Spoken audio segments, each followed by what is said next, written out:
Hi, I'm Ted Rogers, and this week Len Kaplan has suckered me into a period on his podcast of What Do You Want to Do? Go!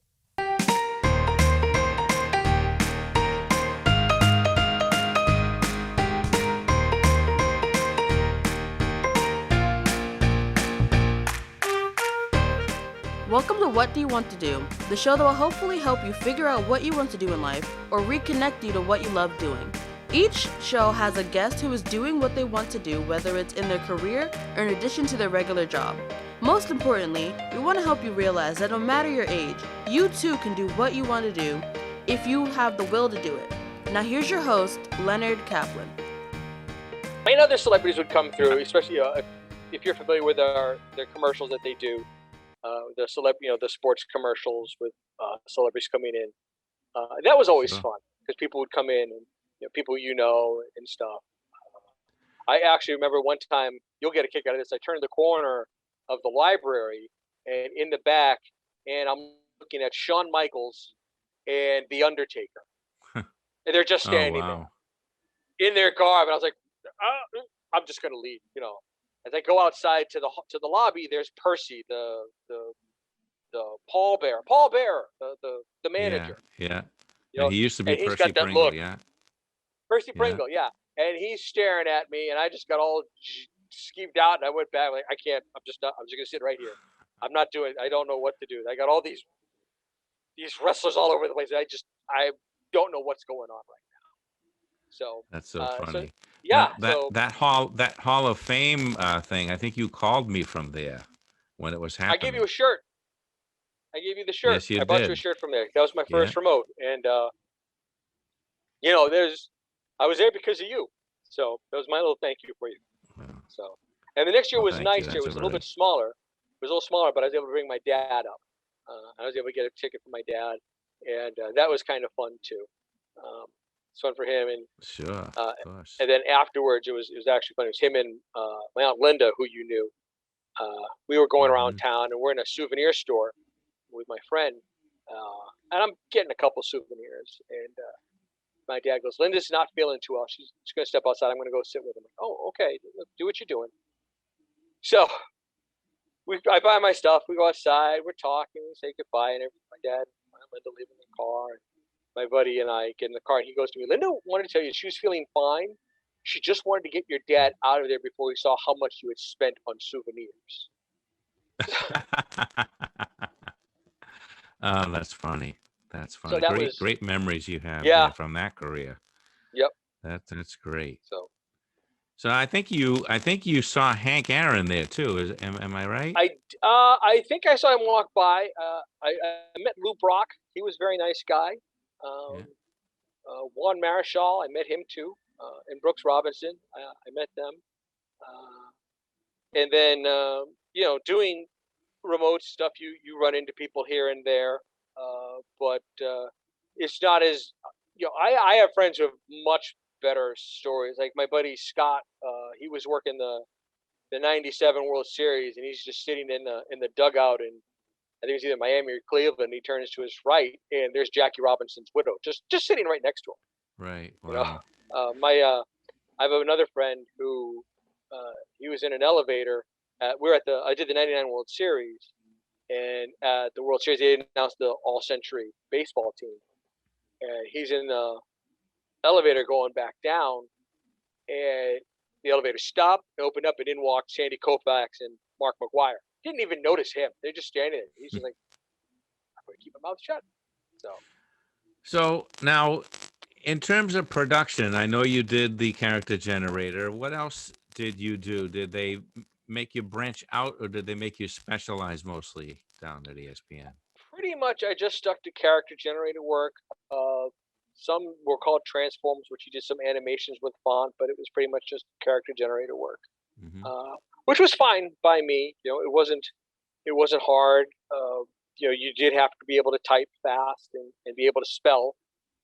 So being that was the only A I ever got in school, I was kind of excited about that. Finally getting to pay off my spelling abilities.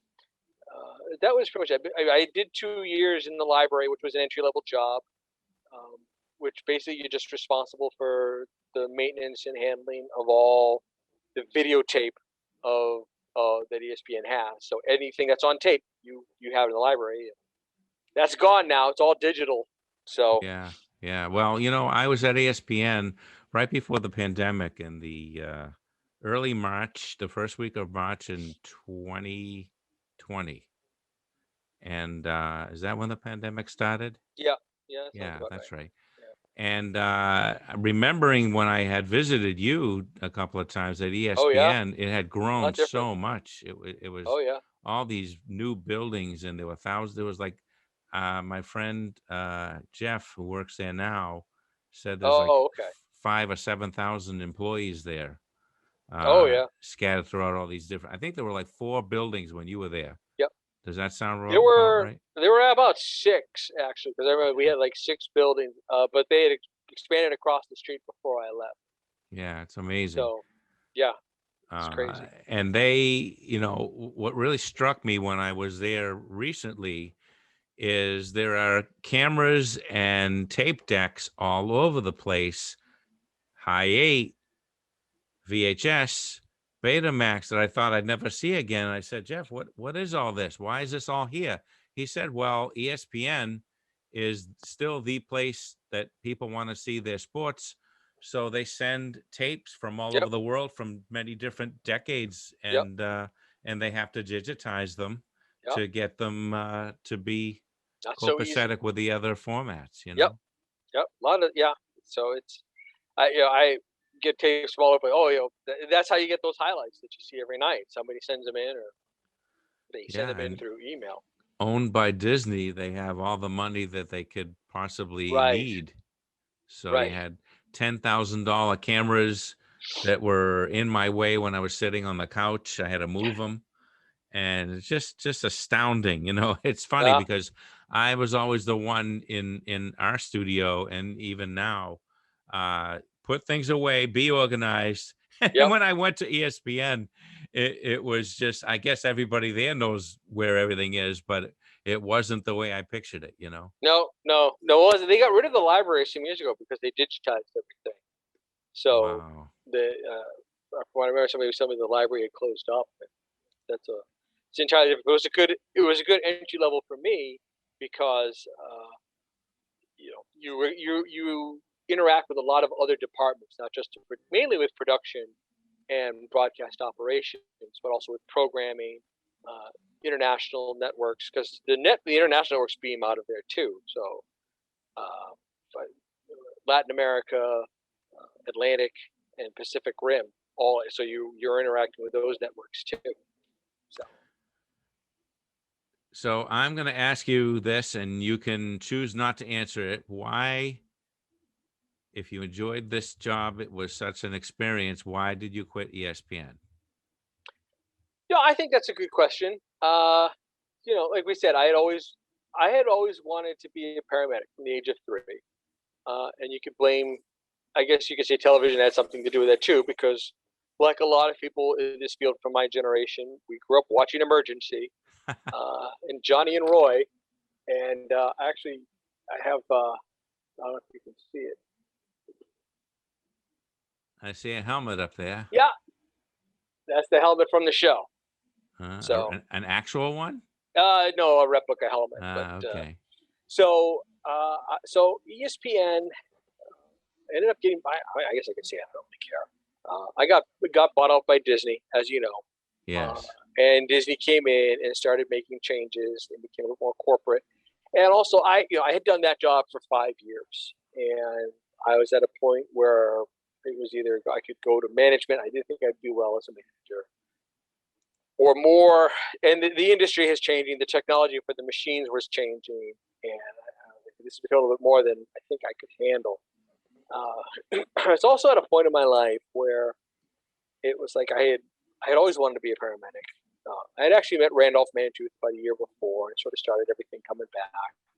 And I was at a point. I was like, well, do it or forget it. If you want to do this, now is a chance. I had, Hmm. and that's part of the thing. It's like I was in a situation where I could decide if I was going to do it now. Hmm. I wasn't married, still not. Uh, I didn't have a lot of responsibilities. I could freelance to sort of help supply my living. Uh, if I was going to do this, do it now. If you don't do it now, then forget about it and just that's it. Put that dream away. Mm-hmm. And I was like, let's just do it. I enjoyed my time there, but I was also like I had pretty much done all that I thought I could do. At ESPN, yeah. Yeah, and it wasn't the same place for me. There wasn't as much fun as there was before, Hmm. and I just felt that it was my time to go. Okay. Others have stayed, and even if I had stayed, there's no guarantee that I'd still be there. Right. They've had massive layoffs, and people who were there who helped build that place, they got let go. Now, with Disney's unlimited money supply, why would they have to let people go? Well, it's not that unlimited. It's the sports rights cost a lot of money. Right. To get the rights for the sporting events, and because of it, ESPN actually was causing a drain, and they were told you need to cut a large. I want to say $200 million in 2 years. I'm not sure if that's correct, but they had to cut a lot of money. They had to cut money to be profitable. But which was kind of upsetting because for a long time the things that were keeping Disney afloat was ESPN and the resorts, and now those other things which we had kind of had to deal with while they were coming up. Now it's the other way around, and we're not going to support you. You need to let go of 200 people. You need to get rid of 300 people, and we don't care who it is. Wow. So they got rid of people who built that place, who were there. I mean, they got rid of a guy, Howie Schwab, who was the research department for the longest time. They didn't care. So that's part of it too. Is like that idea. Like when I started it, there were 200 and 18 satellite dishes, and that was it. And when I left, it was up to, I know your buddy Jeff said 7,000, probably like 10,000 people. And it was much more corporate. And I listen to my friends now. I hear what they're having to do with the corporate. Yeah, corporations are really brutal and heartless, Right. because I worked for a corporation at the cable Right. You worked for company, Time Warner. and they laid me off. They gave me a clock in January, and they laid me off in June. Right. Exactly. So that idea of I always get a kick out of this corporate loyalty, employer loyalty. It doesn't exist. I remember I was at a dinner, my brother's rehearsal dinner, and somebody at the time I'd been at ESPN for 10 years, and he said to me, "Wow, what you've been there for so long? It's interesting. A lot of people your age, they don't stay long with company." I'm like, well, people my age, especially where we live, we all had families who grew up working for GE. Right. And how many people do we know had families, dads got laid off by GE? Oh yeah. So corporate loyalty it's a one-way street. So I think you're kind of seeing that now too with the job situation. But that's a whole other podcast. So I left. I went to paramedic school, and I haven't looked back. So now I work I'm working as an EMT, but the plan is to I still have my license, and hoping to get cleared to practice, hopefully by the end of this year.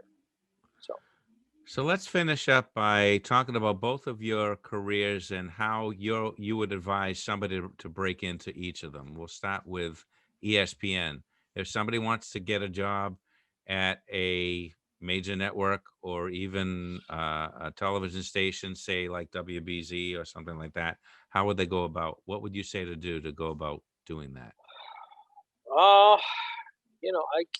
I always say my experience was different from everybody else because my foot got in the door because a friend had already been working there. He got promoted to another job, recommended me to his job, and then I just kind of worked my way from there. Work your contacts, call up, find out who you got to talk to, and somebody was one guy was saying, just call every day. He's an executive producer there for years. Just call every day. I'm going to keep calling until you hire me. So it's very hard, especially in a place like ESPN, because they get 10,000 resumes a day, 1,000 resumes a day. you've got to try and stick out. Sometimes just being persistent, and sometimes it might not even be the way you want to go in. I thought I was going to have to go production a long time ago. I wanted to be a PA and go that whole route. And I was in the library, and there was an opening in the graphics department, and I was talking to somebody. Like, well, why don't you apply here? Why didn't you apply the last time? Well, I never really thought about it. Well, I have an opening now. Oh, okay.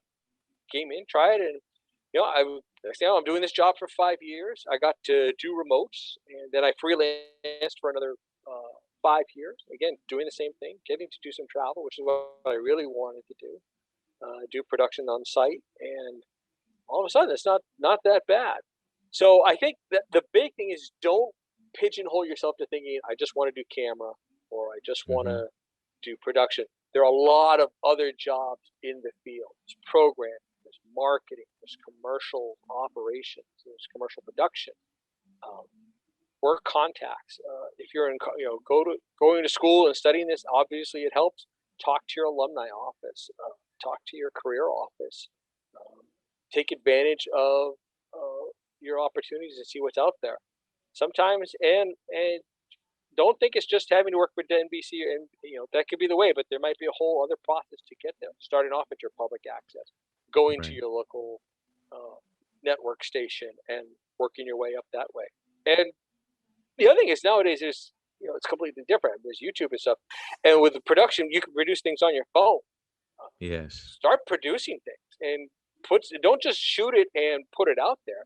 Put some effort into it. Put some values into it. I mean, I did a video project with my kindergarten niece in kindergarten on how to do a cartwheel, and we shot it with 2 different ways. We had some editing, we did slow motion, and we did it all on phones and iPad. That's great. Shot it, edited on iPad and a phone. Yeah, that's the way So it's done now. yeah, so start doing Amazing. that. Just start working, practicing. Watch films that you enjoy. Make sure they're good movies, good films. Take a couple courses and just start learning. Take a TV course and start from there. Great. For EMS, go in with your eyes open. There are EMT courses put on all the time. Realize that the job is not all blood and guts and glamour, and not what you see on TV. It's not all trauma. It's a lot of, you're doing call after call after call. You're going to get the same people day after day. It's not well paid. I mean, really not well appreciated, despite what people are saying. In fact, there's a big thing now. People are realizing that the EMS is a mess because it's not well paid. Go in with your eyes open, and start getting yourself into some kind of shape. You're going to be humping stuff. You're going to be going up and down stairs. You're going to be carrying things up and down stairs. Start putting in the work, and make sure if anything that you want to do, just because it's what you want to do, it's what you want to do all your life, doesn't necessarily mean that you're able to do that. You have to look at your situation. Again, I consider myself very lucky to be able to do two things that I've enjoyed, two things that I've loved to do, that I've wanted to do since I was a kid.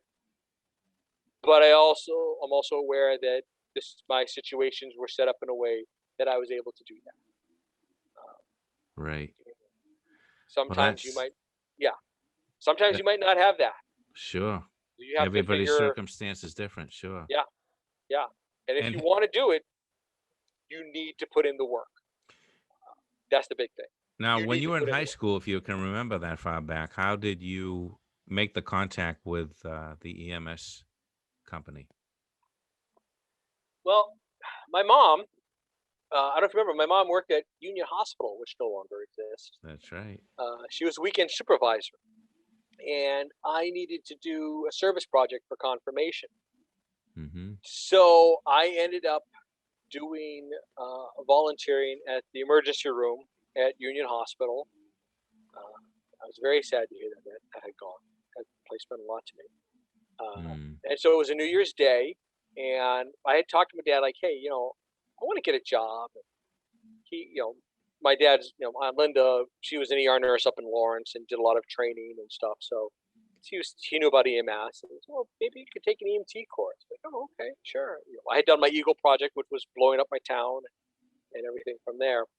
So it was a New Year's Day. It was 1987, and I was checking out an ambulance, and I'm talking to this crew. It was Lifeline ambulance, and I was talking to, my dad was telling me about maybe looking at taking an EMT course. Like, oh, Lifeline's putting on an EMT course. We're putting on a course next month. Here's the number to call.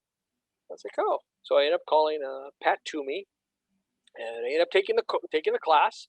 I ended up in the class. It just happened. And again, it comes back to things lined up a certain way. Were those classes free? No, I had to pay, but compared to what the cost, I think it was like $375. Now it's somewhere like $2 or $3 grand. Oh wow! It was a 4-month course. Now it's like 6 months. It was a 4-month course, and it was Tuesday and Thursday nights, 7 to 10. So maybe 7 to 9. But yeah, I took the course. And it's actually funny. There's another guy who was in that class, Bobby Lehman. And Bobby and I are still, I think, maybe the only 2 people from that class who are still practicing. No kidding. Wow. He's a paramedic. He's a fire paramedic in Lynn.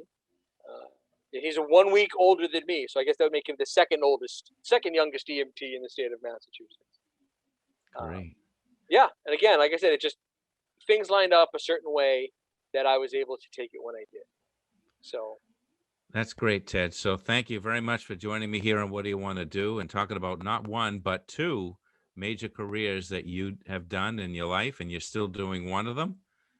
And I will have you back on. I think actually, I'm thinking in my mind about another production. I think I'd like to do a little documentary on the history of the cable club, and That'd be fun. You would be a great person to have on for that. Yeah. So we'll have to talk about that. Sure. So because it wouldn't be on Warner, so I could appear on it because the band is no longer right. The band. Anyway, you can dig out your old World War I helmet. I still have my card. You still had, yes. I used to distribute these cards that said you were certified to use the equipment. Biggest mistake was telling me about that card. Yeah, he bugged me every day. Anyway, that's a story for another time with all sorts of other funny stories. Until next week, when we have somebody else with another very interesting profession or hobby or interest, this is Leonard Kaplan for What Do You Want to Do? Thank you, Ted, for joining me. Thank you, Len. Thank you for everything. And until next time, what do you want to do?